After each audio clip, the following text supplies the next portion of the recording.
Ayan si Sir Russell Inares, ang admin sa Binangonan Munisipyo. Siya ay anak ni Mayor Cesar Inares. So this is a meeting ng Binangonan Chamber of Commerce and Industry na ginanap sa Montevideo Subdivision sa Binangonan today. Yan, na-invite kami para mag-join. Tapos yung meeting una namin pagsali sa meeting ng Binangonan Chamber of Commerce. Ayan, mga samahan ng mga negosyante dito sa Binangonan. Ayan, naimbitahan tayo dito. Dito tayo sa Roca del Garda. Ayan, so nagkausap-usap kanina pero pauwi na. Ayan, nagpicture-picture muna kami dito sa maganda nilang view. Ayan guys, so ganda dito sa Roca del Garda. Dito sa may Montevideo Resort. Montevideo Subdivision po ito. Ganda, no? Oo, ayun. Okay. Papalitan pa sila ng mga numbers. Ayan, si ma'am, anong full name niyo po, ma'am? Delcy. Ma'am Delcy. Ano po? Delzinda, my full name. Ayan po. Delzinda. Apelido?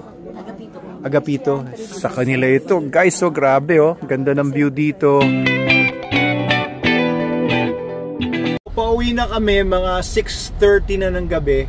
Ang maganda dun sa Bureau of Binangonan Chamber of Commerce and Industry, na bagong grupo ito, na bagong kasisimula pa lang. I think nagsimula sila 2019 pero dahil sa pandemic naantala sila. This year lang ulit binuo yung Binangonan Chamber of Commerce and Industry. This is parang chapter ng PCCI naman, hindi yung Philippine Canine Club kundi Philippine Chamber of Commerce and Industry. So pinagsasama-sama yung mga negosyante para makapagtulong-tulungan sa kung ano man mga concerns, as well as sa local government unit. Kanina kasama namin si Sir Russell Inares, ayan, anak ni Mayor Cesar Inares, at siya ang admin ng ng munisipyo. And nandun din si Attorney Gorospe, si Sir Coy, at ang ating mga ang chief ng ng Department of Tourism, Sir Rolando.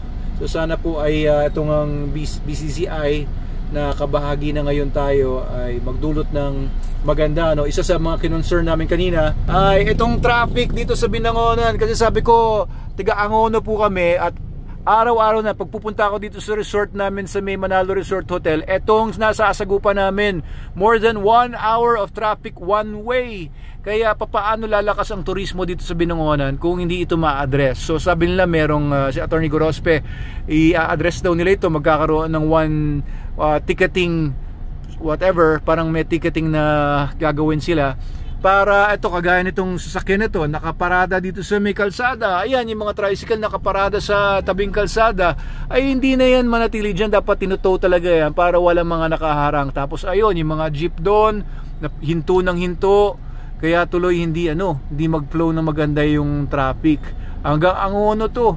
So pag walang ganyan ay maganda yung yung daloy ng trapiko at komersyo tsaka turismo dito sa Binangonan. At the same time, binubuo na nga yung coastal road from Angono to Binangonan para maiwasan na itong ganitong klaseng traffic.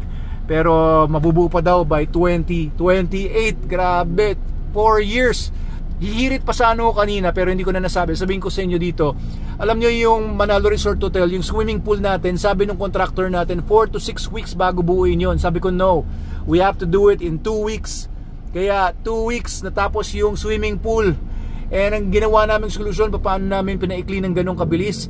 Well, we started in the morning 6 o'clock, natapos ng 12 o'clock in the evening. Dalawang shifts. So dahil dalawa ang shifts, dalawang trabaho, dalawang araw ng trabaho, ginawa naming isa. Ganun lang naman yun, di ba? Natutunan natin yan sa Middle East nung nakatira pa ako sa Dubai. Doon talaga, they don't waste time. Kahit madaling araw may nagtatrabaho, pwedeng gawin sana yun. Kaya yung 2028, actually pwedeng paikliin yun. Baka pwedeng 2026 or even earlier 2025, mabuo na yung coastal road na yan kung talagang gusto natin, kung talagang gusto ng mga leaders ng government natin. But I don't know, no, I really doubt. DPWH, please help naman para rin naman sa bayan natin ito at dito sa mga tiga-Binangonan at saka mga karatig na mga lugar. Yun lang po, at sususugin pa namin itong traffic na to for siguro another 1 hour papuntang Angono.